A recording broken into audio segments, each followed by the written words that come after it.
Hey, all you beautiful people out there in YouTube land. It's Joel Ellison with Pinnacle Mountain Gunsmithing. I have a special antique gun for you today, and it's something that, as a gunsmith, you will encounter a lot of if you're thinking about becoming one. It also answers the question of 100 years ago, was concealed carry a thing? Turns out, yes, it was very much a thing.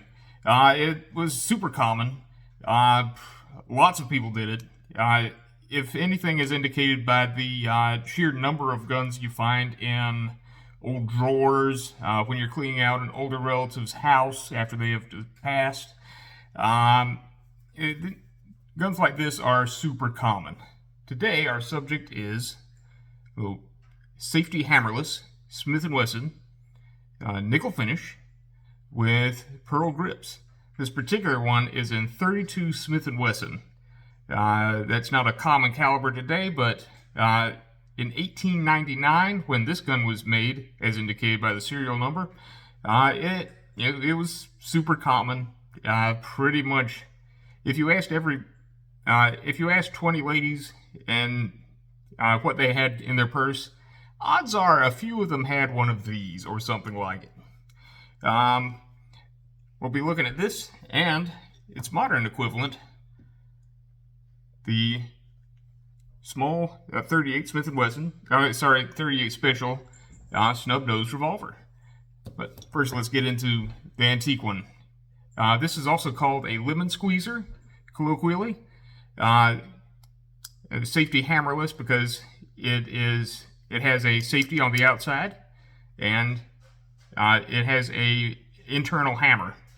I'll show you that here in a sec. But yeah, to open this and clear it, there's a little button back here, and that allows you to pivot the whole barrel. And the cylinder open, and that of course lets you raise the little extractor, and that snaps back down when it gets back to here. Pretty slick. And from there you can load 5 rounds of 32 Smith & Wesson. Yes, that's not exactly a powerful caliber. It wasn't then, and it still is not.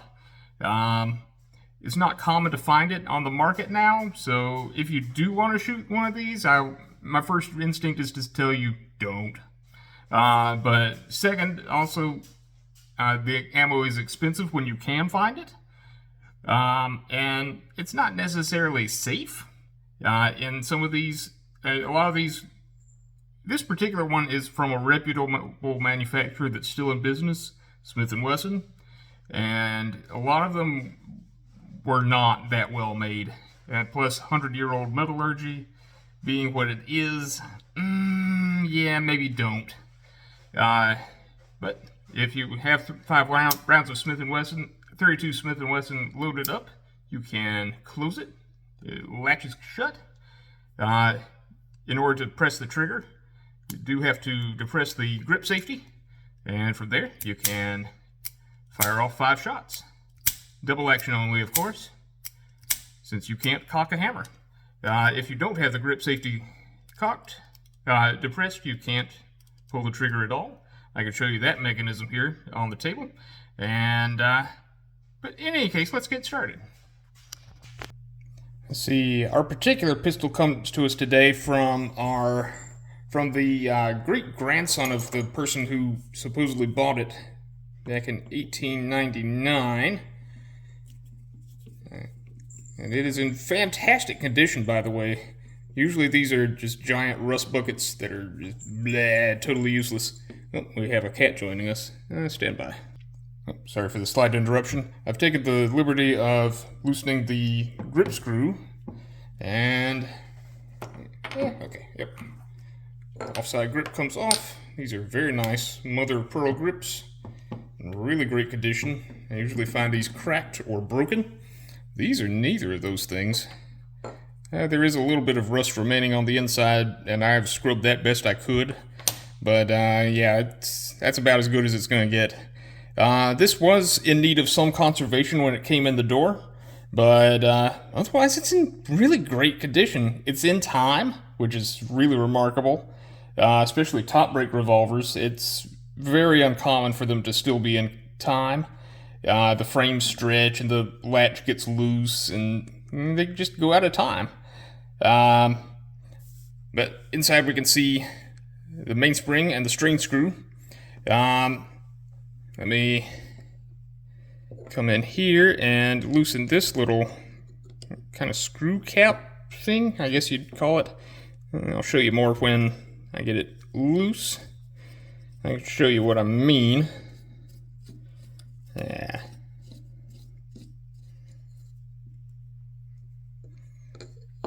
And yep, it's kind of a cap. It's threaded inside there and it goes onto a stud. So it's not really a screw, it's, I don't know. In any case, we'll remove that. And this little screw, that is all that's holding on the side plate. That intention from just being such a well-machined, well-fitted part.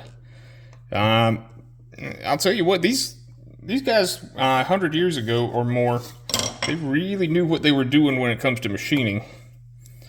Alright, I'm going to use our old revolver trick of holding it in my left hand and tapping it with the back of a screwdriver or a handle of a hammer, and right here under the grips.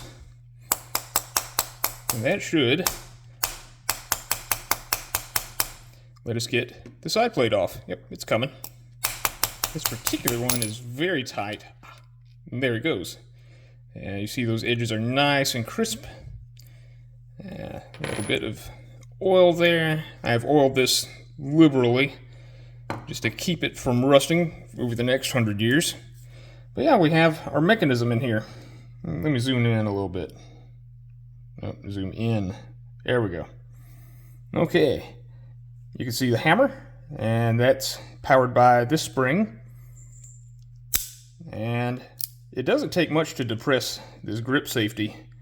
There is a tiny lever. Let's see if I can get you a little more light down in there. Yeah, there we go. Yeah, that's the lever that prevents you from pulling the trigger and the hammer from going back when you don't have the grip safety depressed. That way it doesn't catch on anything in your pocket, and it doesn't do anything weird when you don't expect it to. Oh yes, we're getting a little inspection visit. Yes, I know. Yeah, I know.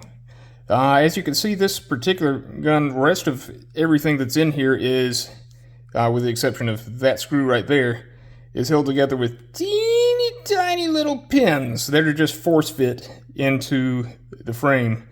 That and the strain screw, which that's easy to get out. It is under a lot of tension, so if you have any thoughts of taking out the mainspring, then undo that first. And the mainspring goes pretty flat. But yeah, this is about as far as I'm going into the mechanism for this thing. Let's see, there is a separate flat spring for the grip safety. You can see that right there. And another flat spring for the mechanism powering the stop for the cylinder. See, also there's probably another set screw for, not a set screw, I mean a flat spring powering this release. It's supposed to let you be able to take the cylinder off for cleaning. I've been unable to remove that, and so I'm going to let that one stay there. You can probably also notice that it's easy to get fingerprints all over this thing because of the nickel finish, which it's got a little wear on it where where there was rust. I've conserved that. I've boiled it and carded off the rust, and that's converted to ferroferric oxide. The sights on this thing are very small, and that's your rear sight, and that big old half moon is quite thin, and that's your front sight. It's pretty tiny. I don't know if the camera's going to focus on that, but in any case, it's a pretty stiff double action trigger. That means it both cocks and releases the hammer, and it also rotates the cylinder. This was not a powerful handgun in its time, but yeah, it's also still not very powerful. In any case, let me put it back together, and we'll talk about it and compare it to a more modern revolver that kind of fulfills the same niche in the market. Stand by. Okay, earlier in the video, I talked about how these were both similar revolvers in that they fulfill a similar niche in the market. A lot of dudes, I'm speaking generally, men, also women, will buy for their significant other, their moms, their girlfriends, their wives, etc. Something like either of these. First off, one reason why I think women buy these also is because, one, they're quite attractive. This nickel finish and pearl grips, that kind of fulfills the same niche as today is fulfilled by the pink anodizing on an aluminum frame, or the robin egg blue of a plastic frame, or Cerakote patterns. In any case, ladies kind of tend to like something that's pretty. And men do the same thing too. I'm not saying... I also find this attractive, but, it's also quite small. In terms of width, it's about the same width, honestly. This is a little bit chunkier in the grips. In terms of length, yeah, that's pretty much spot on.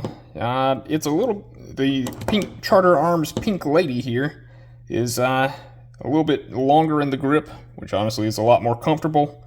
But this, the Safety Hammerless does allow you to get a little higher grip. The trigger pulls are about the same. Sight radius on these is actually remarkably similar. If we line up the rear sights, the front sights are pretty much in line with one another. That's absolutely remarkable. This particular one's in 38 Special. And yeah, it's light. They're both light. They're handy. You can just stick them in a pocket and just go to town. You can stick them in a pocketbook, your waistband, wherever. As someone has expressed to me, the only thing more undignified by getting shot by a tiny little caliber like 32 Smith and Wesson is getting shot by a pink 32 Smith and Wesson. So you get either way, you show up at the pearly gates getting ghosted by a tiny little mouse round.